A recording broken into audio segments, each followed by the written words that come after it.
சிவநாமம் அதிகம் சொல்கின்றோம் என்றால் நம் உலகத்தில் இருக்கக்கூடிய பிரச்சனைகள் யாவும் சூரியனை கண்ட பனி போல விலகி போகும். நமசிவாயங்கிற மந்திரத்தை ஒருத்தர் உச்சரிக்கிறார் அப்படின்னா அந்த உச்சரிப்பு நாவல மட்டும் அந்த நாடி நரம்பு எல்லாத்திலையும் இருந்து வரும் நமசிவாயங்கிற வார்த்தை. அந்த வார்த்தையை சொல்லி முடிக்கும் போது ஒரு அதிர்வு ஏற்படுகிறது. அந்த அதிர்வு இந்த பிரபஞ்சம் முழுவதும் பரவும். அது எல்லாத்தையும் நல்லா வச்சிருக்கும்.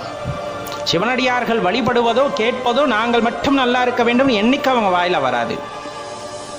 இந்த உலக சேமத்துக்காகத்தான் அந்த நமசிவாய மந்திரமே.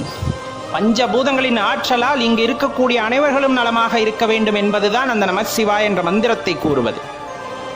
அப்படி கூறுவதன் மூலமாக இறைவனின் அருளை நீங்கள் பெற முடியும்.